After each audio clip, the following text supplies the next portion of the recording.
I'll keep it short today because I'm pretty sure everybody's already in a holiday mindset. My only question is it a holiday weekend that we say, or do we say holiday week? I vote week. But if we look back at this last week, it's been another volatile one for markets and interest rates. And I almost feel like an idiot even calling it volatile because maybe this is the new normal. I can remember a time when the interest rate I quoted someone on Monday was still available on Tuesday, but it hasn't been that way in so long that maybe we need to just adjust our expectations going forward. This morning we got the PCE, which is personal consumption expenditures, and year over year it dropped from 4.3% to 3.8%, which is really great news. We also got some information on American spending though, and spending is only up 0.1% in May, which is down 0.5% from April. The savings rate in our country is currently at 4.6%.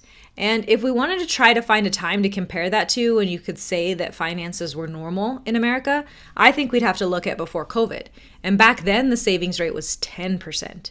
So we know Americans are running up massive amounts of debts. We've seen one of the fastest accelerations in credit card debt in history. We know that their income is okay, but their spending is seriously slowing and their savings rates are not good at all. This information points to an economy that could be hurting in the near future. So let's look at July. Will the Fed hike their rate or will they continue their pause? I have been leaning towards the fact that they're bluffing about any sort of rate hikes happening this year, that they're just trying to keep the markets in check because if the markets get too excited, that could hurt our progress towards deflation. The Atlanta Fed president this morning said that he thinks the Fed should stop rate hikes and that he's going to try to convince the other members to have the same theory. So that supports my theory that we would see another pause in July. But there are other viewpoints out there. And if the jobs report comes in strong next week, we should probably be more concerned about a rate hike happening.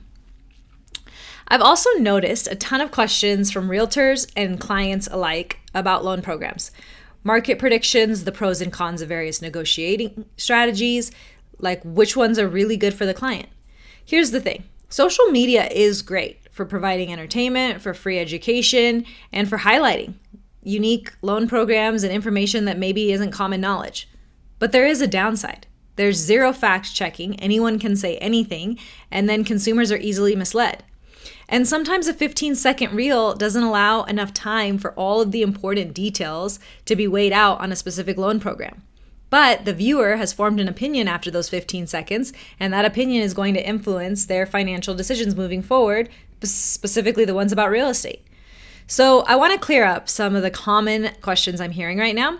Just a couple to keep this short, but we're going to dive into many more on our monthly housing webinar, which is coming up this Wednesday. If you're not already registered for these, you'll want to correct that for sure. So the first one, assumable loans have been all over TikTok and Instagram Reels. And it is a super cool strategy because if the seller has a government loan, FHA or VA, that is assumable. You can buy the house and take over their current interest rate rather than the higher market rates. You don't even have to be a veteran to take over a veteran's loan. Subject to financing can also be done on conventional loans and is a similar concept. You buy the house for reals, and it's subject to the existing financing. So the seller is going to keep that mortgage in place, but you are going to start making the payments on it. You're going to take over the existing financing. But there's just some important details to consider with these strategies. One, if you're assuming a VA loan, the veteran seller's eligibility is not going to be freed up with the VA unless you're a veteran who can transfer it over to your own certificate of eligibility and use up your guarantee rather than theirs.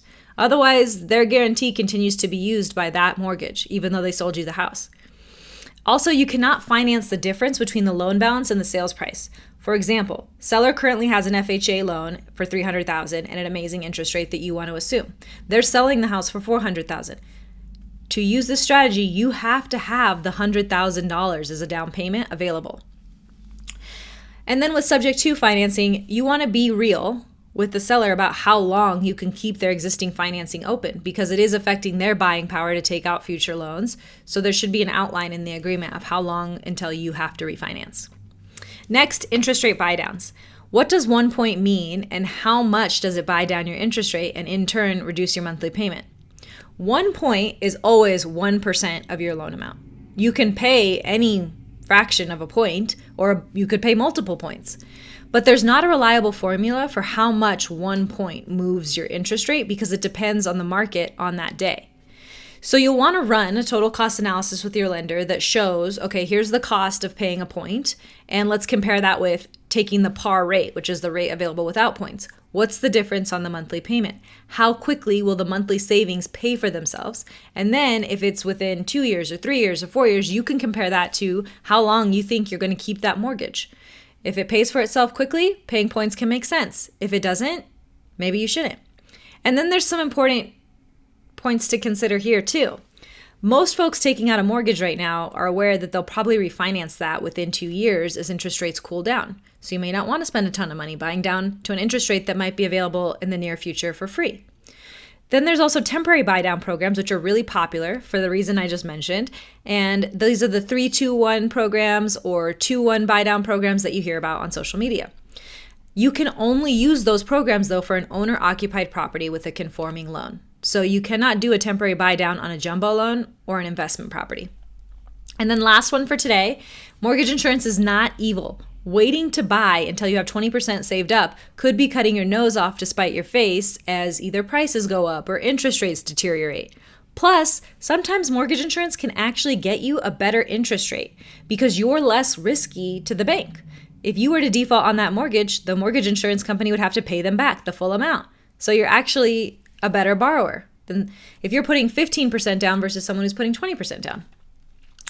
So we'll get into a lot more myth busting, like I said, on Wednesday on the webinar. There's tons of misinformation out there right now, and then also misconceptions that have just been around for years. So we're going to bust them all.